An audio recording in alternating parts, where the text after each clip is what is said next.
किस तरीके से जले थे, क्या हुआ था? भाई हमें कुछ नहीं पता, जिनको पता है बॉम्बे में,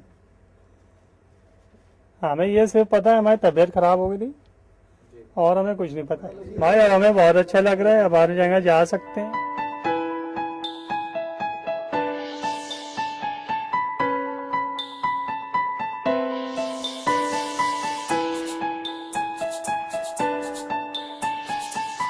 पेशेंट को देखा ही होगा, किसी गलत रीति रिवाज के चक्कर में पड़ करके उसने अपने आप ही अपने दोनों कान जला दिए थे। और हमारे समाज में कान का जो कार्य होता है वो देखने का ज़्यादा, मतलब देखने में सुंदर ज़्यादा लगना चाहिए। सर्जरी की कॉस्ट दोनों कान जैसे बन रहा है तो 1.5 से 2 लाख रुपए तीनों स्टेज की मिलाकर के सब सारी चीज़ आती है। एक कान अगर बनाना होता है, चूंकि ओटी और दवाएं कॉमन ही लगती, चाहे एक कान बने या 2 कान बने, तो उस कंडीशन में अप्रॉक्सीमेटली 80,000, 85,000, 90,000 के आसपास का खर्चा एक कान में पड़ता है। 2 कान बनते हैं तो करीब 1.5 लाख, पौने 2 लाख रुपए के आसपास आता है।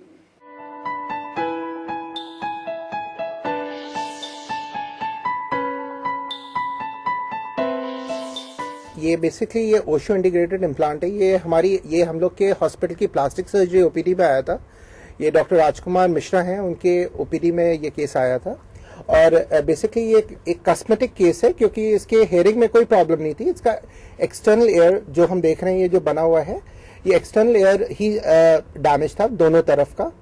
इसमें ओशो इंटीग्रेटेड इम्प्लांट दोनों तरफ इस्तेमाल किया गया है, और जो कि एक इजराइल की कंपनी से ऑर्डर किया गया था। इजराइल से ये डायरेक्ट आया है, और इसमें करीब 40 मिनट की सर्जरी में हमने दोनों तरफ दो ओशो इंटीग्रेटेड इम्प्लांट डाले थे। इसमें प्रोस्थेटिक ऑसियो इंटीग्रेटेड इम्प्लांट की टेक्निक होती है। इसके अंदर पहला स्टेज ये होता है कि जो यहाँ कान के पीछे की हड्डी होती है, जिसको मैस्टॉइड बोन बोलते हैं, उसके अंदर कुछ टाइटेनियम के इम्प्लांट लगाए जाते हैं। टाइटेनियम के इम्प्लांट इसलिए लगाते हैं, वो बॉडी से लीस्ट रिएक्टिव होता है, कम से कम रिएक्शन उसका होता है, तो जिंदगी भर के लिए चल पाता है।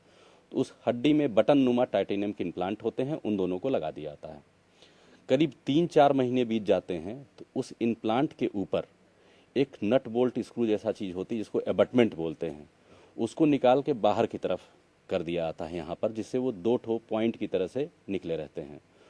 एबटमेंट एक बार फिक्स हो आता है, थोड़ा मजबूती आती है, तो 3 महीने 4 महीने रुक करके फिर से बाहर का जो कान का शेप होता है, जो ऊपरी चीज़ दिखती है, वो सिलिकॉन का बना होता है। सिलिकॉन भी एक लीस्ट रिएक्टिव वाली चीज़ होती है, इलास्टोमेटर, और मुलायमत होती है, हमारी स्किन की तरह से मुलायमत उसके अंदर आती है। तो एक किसी भी उस एज ग्रुप में जितना बड़ा कान होता है और उसी के स्किन का कलर मैच करके ऊपर प्रोस्थेटिक वाला काम किया जाता है। ये चीज़ डॉक्टर नहीं करते हैं, मतलब यूजुअली इस तरह ये कार्य आर्टिस्ट लोग होते हैं, इसके बनाने वाले, जो प्रोस्थेसिस बनाते हैं। और उस प्रोस्थेसिस के अंदर भी जैसे हमने जो नट बोल्ट लगाया था, उसी का निगेटिव पोर्शन होता है, चाहे मैग्नेट के फॉर्म में होता है या क्लिप के फॉर्म में होता है या स्क्रू के फॉर्म में होता है, तो उसी के ऊपर ये फिक्स कर दिया जाता है। 9 महीने से साल भर का टाइम लग जाता है, क्योंकि 2 स्टेज के बीच में यूजुअली 3 से 4 महीने का गैप देना पड़ता है। तो कुछ पेशेंट की मैच्योरिटी के ऊपर डिपेंड करता है कि कितने दिन बाद लौट के आता है या टिश्यूज के कैसे हील करते हैं।